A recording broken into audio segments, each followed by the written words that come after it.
Welcome back to the Argentina Project podcast, brought to you by the Wilson Center. I'm your host, Benjamin Gedan. And I'm your producer, Katie Hopkins. On August 11th, Argentines voted in their primaries, known as Las PASO, which incumbent President Mauricio Macri could only describe as bad for his coalition. That's right, Katie, and that's a considerable understatement. The Peronist presidential candidate, Alberto Fernández, and his running mate, the populist former president of Argentina, Cristina Fernández de Kirchner, received 48% of votes. That's a 16 percentage points difference with Mauricio Macri and his running mate, the moderate Peronist Miguel Ángel Pichetto. They attracted only 32%. Today on the podcast, we asked David Smith whether Macri has any chance to recover before the October election. David's a podcast favorite, a foreign correspondent for The Economist, a former senior UN diplomat, and a special contributor to the Argentina Project. He joins us from Buenos Aires. Now to the interview.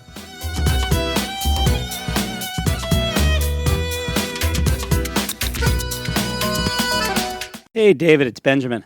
Hello. So the results were surprising and not encouraging for supporters of President Mauricio Macri. It looks like his opponents attracted almost 48% of the vote compared to around 32% for the incumbent. Is there any silver lining here, or is the situation as grim as it appears for supporters of re-election, David? The word you used, Benjamin, was surprising. I would call it stunning. None of the pollsters, right down to the wire last week, were seeing a result anything like as conclusive, a landslide. This is a 15-point margin. The pollsters had been suggesting that it could be as low as 2 to 3, and then President Macri would have had the opportunity come the first round proper, because remember, this was a primary election, but the importance of it was that it became a dry run, really, for the October election. So the numbers speak for themselves. A 15-point margin when the president and his team had been thinking 2 to 3, 3 to 4, all of which they believed they could make up that ground by siphoning off votes from the third-party candidates and make it to October and win. And certainly if it went to a runoff in November, I think that's now extremely unlikely. Benjamin, talking to one of the president's advisors overnight, they realize that they have a mountain to climb, and that unless they see the kind of mistake which the Fernández campaign hasn't made so far, come close to it, but they haven't made that major mistake, the chances of Mauricio Macri surviving in power are extremely slim now. Indeed, if you add up every single vote for the non-far left opposition, it seems like that would give Macri another 13%, which is not enough to cover the 15 or 16% gap. We're surprised by this because of the polling, but should we be surprised? I mean, given the economic performance of Argentina over the past 4 years, 3 of the 4, including pretty brutal recessions, an overall increase in poverty. We can assign responsibility for some of those trends differently, but the way that the economy has been experienced by Argentines over the last 4 years maybe should have led us to believe that the incumbent would have, an uphill climb.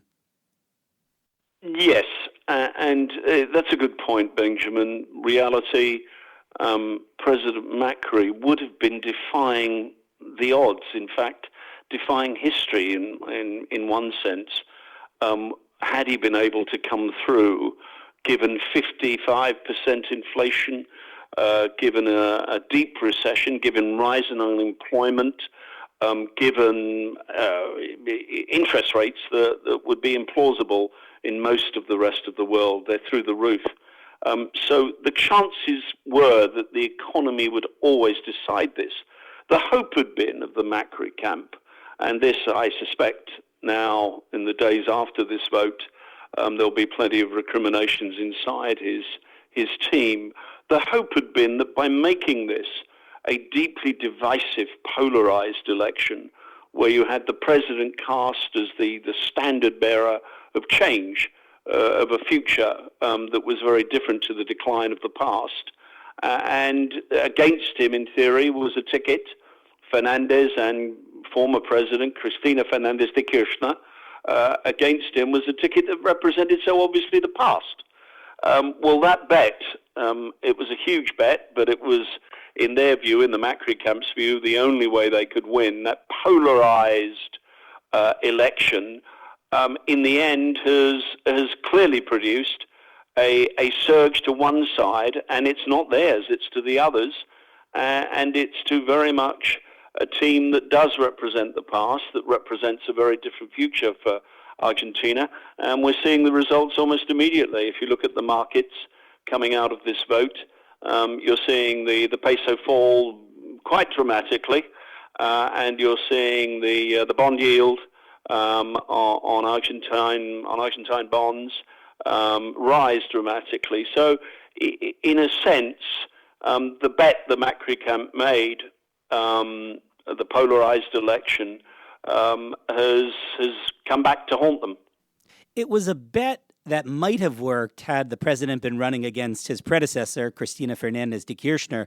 Credit where credit is due. She chose a much more moderate figure, Alberto Fernández, from the Peronist movement, who is most associated with criticizing her and serving her much more popular late husband, Nestor Kirchner.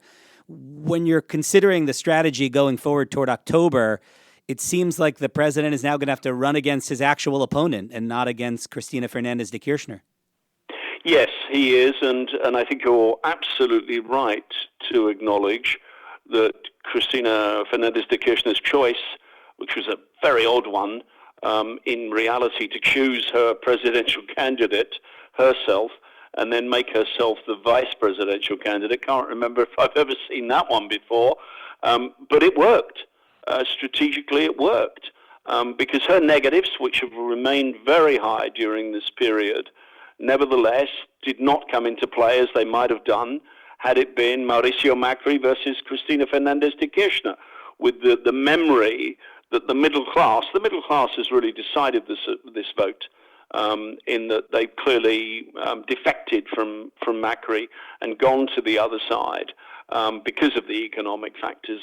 That clearly the middle class, on one level, has long memories of what Cristina Fernández de Kirchner did during her 8 years in power. But nevertheless, with a more moderate, and it should be said, a very wily, backroom, savvy operative. Alberto Fernández is a lifelong Peronist and a lifelong operator. And, the campaign did produce that kind of agenda, made some mistakes, but at the same time was projecting a more moderate, sensible, centrist approach than would have been the case had Cristina Fernández de Kirchner been the candidate at the top of the ticket. David Smith, special contributor to the Argentina Project here at the Wilson Center and a noted foreign correspondent. Thank you so much for joining our podcast, as always, and sharing your insights in this critical moment in Argentine history.